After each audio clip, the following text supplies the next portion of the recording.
Bismillahirrahmanirrahim. Assalamu alaikum, my dear students. Welcome back to my YouTube channel All Pak Forces. Students आज इंशाल्लाह इस video में हम everyday science MCQs के part number 9 को discuss करेंगे। तो आप लोगों ने वीडियो के साथ एंड तक जुड़े रहना है और वीडियो को कहीं से भी स्किप नहीं करना। स्टूडेंट्स, वीडियो को स्टार्ट करने से पहले मैं आपको एक इम्पोर्टेंट बात बताते चलूँ।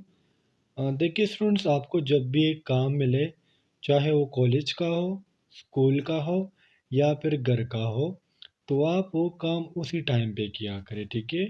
क्योंकि अगर आप आज का काम कल पर छोड़ोगे तो कल किसी ने नहीं देखा। हमेशा याद रखना है, do not put what can you do to do. Let's suppose अगर आज आपको होमवर्क मिलता है और आप वो नहीं करते हो, तो कल भी आपको होमवर्क मिलना है, तो वो काम डबल हो जाता है। इसलिए जो काम आपको जिस टाइम पे मिले आप उस टाइम पे किया करो। तो चलिए एमसीक्यूज को बिना किसी फर्दर एक्सप्लेनेशन के स्टार्ट करते हैं। Let's go.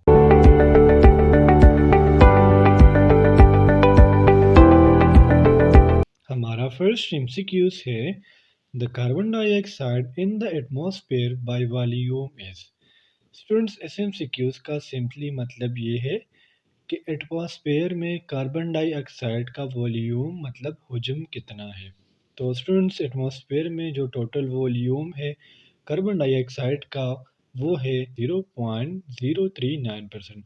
अब स्टूडेंट्स, ये जो वैल्यू है ये एग्जैक्ट नहीं होती। बाज़ बुक्स में 0.04 लिखी होती है, बाज़ बुक में 0.02 लिखी होगी।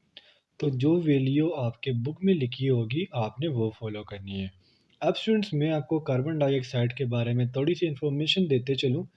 जिस तरह की नेम इंडिकेट कर रहा है कार्बन डाइऑक्साइड, तो इसका फार्मूला हो गया CO2। अब स्टूडेंट्स, ये जो ऑक्सीजन लिंक है या बॉन्डेड है टू द कार्बन, ये कौन से बॉन्ड के जरिए लिंक है? तो ये है कोवेलेंट बॉन्ड के जरिए, ठीक है स्टूडेंट्स। ये कुछ एक्स्ट्रा इन्फॉर्मेशन है जो मैं आपको देना चाहता हूँ। अब स्टूडेंट, जो कार्बन डाइऑक्साइड है ये रूम टेम्परेचर पर गैस के फॉर्म में होता है, ठीक है, गैस फॉर्म में होता है एट रूम टेम्परेचर, और वाटर में सॉल्युबल है। सॉल्युबिलिटी की आपसे कोई पूछे कि कार्बन डाइऑक्साइड वाटर में सॉल्युबल है या इनसॉल्युबल है, तो आपने बताना है कि जी कार्बन डाइऑक्साइड जो है वाटर सॉल्युबल है, और जब भी ये वाटर में सॉल्व होता है तो ज़्यादातर ये बाइकार्बोनेट बनाते हैं। एमसीक्यूज नंबर 2 है हमारा, diamond is an allotropic form of. Student, first of all तो हमें एलोट्रोपिक फॉर्म का पता होना चाहिए कि what is allotropic form.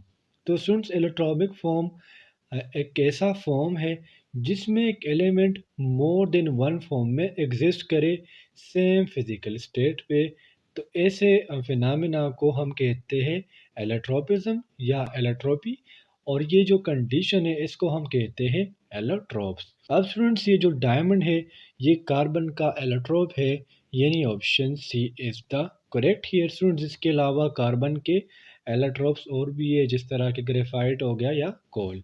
MCQs number 3 है हमारा, the SI unit of heat is. Students, तकरीबन ये एमसीक्यूज तो 10 नहीं, 20 नहीं, 30 दफ़ा मेरे एमसीक्यूज में रिपीट हुआ होगा। जिस तरह फिज़िक्स के मैंने जो यूनिट वाली वीडियोस बनाई है 3, उसमें तो ये लाजमी है। तो इसलिए ये एमसीक्यूज मैं आप पे छोड़ता हूँ और इसका करेक्ट ऑप्शन आपने मुझे कमेंट सेक्शन में बताना है। एमसीक्यूज नंबर 4 है हमारा, the good sources of vitamin A R. यानी विटामिन ए के सोर्सेज क्या है, ज़राए कैसे, क्या ज़राए है इसके।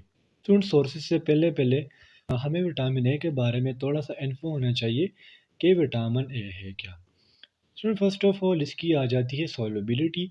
तो विटामिन ए जो है ये फैट सॉल्युबल है, वाटर सॉल्युबल नहीं है, फैट सॉल्युबल है, और एसेंशियल न्यूट्रिएंट्स है फॉर ह्यूमन। स्टूडेंट्स, अब विटामिन ए जो है ये ज़रूरी क्यों है हमारी बॉडी में?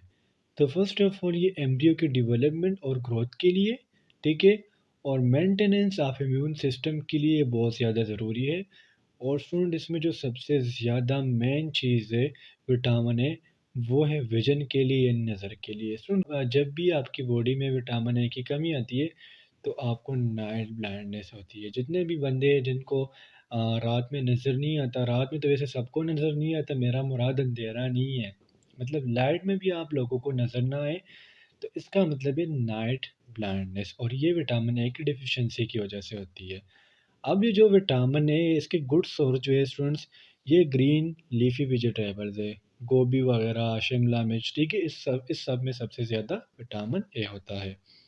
एमसीक्यूज नंबर 5 है हमारा, the good sources of vitamin B are. सुन, जिस तरह मैंने आपको विटामिन ए के बारे में थोड़ी इन्फो दी है, अब मैं आपको विटामिन बी समझाता हूँ।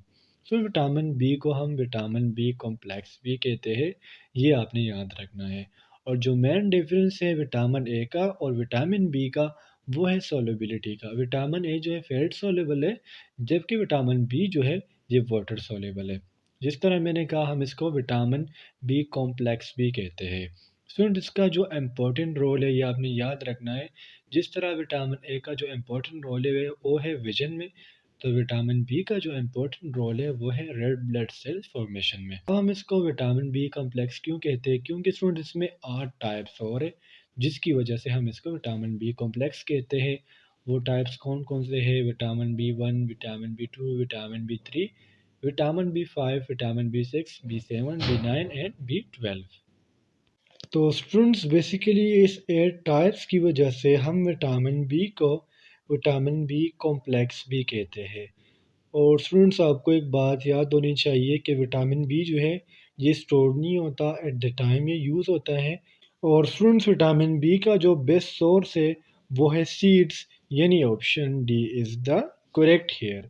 एमसीक्यूज नंबर 6 है हमारा, the good source of vitamin C are. Students, vitamin C जो है इसको हम एक और नाम भी कहते हैं, और वो है एस्कॉर्बिक एसिड। ये आपने याद रखना है कि विटामिन सी का जो दूसरा नाम है वो है एस्कॉर्बिक एसिड्स।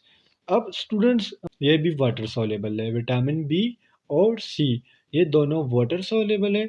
और जितने भी इन्फेक्शंस होते हैं हमारे बॉडी में, ये उसको कंट्रोल करता है। और जो हमारा हमें जख्म लगते हैं, वोंड्स होते हैं, ये उसको भी ठीक करने में हेल्प करता है। और विटामिन सी का जो गुड सोर्स है वो है फ्रेश वेजिटेबल एंड फ्रूट्स, यानी option D is the correct here. MCQs number 7 है हमारा, the good source of iodine are. Student, first of all तो हमें आयोडीन के बारे में थोड़ी सी इंफॉर्मेशन होनी चाहिए। स्टूडेंट्स, आयोडीन जो है ये हमारे थायराइड ग्लैंड में बहुत ज़्यादा यूज़ होता है। आपको पता होगा कि थायराइड ग्लैंड हमारे पास 3 हार्मोन सिक्रीट करते हैं, जिसमें 2 है try iodothyronine and tetra iodothyronine. तो स्टूडेंट्स, ये जो ट्राई आयोडोथायरोनिन है और टेट्रा आयोडोथायरोनिन है, इसके प्रोडक्शन के लिए आयोडीन बहुत ज़्यादा ज़रूरी है। तो इसलिए आयोडीन जो है ये हमारे बॉडी में इम्पॉर्टेंट है। और आयोडीन का स्टूडेंट जो बेस्ट सोर्स है वो है सी फूड्स, यानी option A is the correct here. Sea food से मुराद फिश वगैरह है। एमसीक्यूज नंबर 8 है हमारा, the gas commonly known as laughing gas is. Students, laughing gas हम नाइट्रस ऑक्साइड को कहते हैं। क्वेश्चन ये अराइज होता है जहन में कि हम नाइट्रस ऑक्साइड को लाफिंग गैस क्यों कहते हैं? तो स्टूडेंट्स, इसको हम लाफिंग गैस इसलिए कहते हैं, जब आप इसको इनहेल करते हो तो एक खुशी से महसूस होती है। खुशी इसलिए महसूस होती है क्योंकि इसका जो स्मेल होता है और जो टेस्ट है ये बहुत ज़्यादा खुश जायका होते हैं, तो इसलिए हम इसको लाफिंग गैस कहते हैं। एमसीक्यूज नंबर 9 है हमारा, the source of oxygen in photosynthesis is. यानी ऑक्सीजन का जरिया क्या है फोटोसिंथेसिस में? तो स्टूडेंट्स, अब वो है वाटर, यानी option C is the correct here. Students, आपको फोटो सिस्टम्स का पता होगा, photo system 1 and photo system 2। तो जब फोटो सिस्टम 2 में फोटोलिसिस होता है या फोटोलाइसिस होता है, mean splitting of water with the help of light, तो उससे हमारे पास ऑक्सीजन रिलीज होता है, तो इसलिए हम कहेंगे the source of oxygen in photosynthesis is water.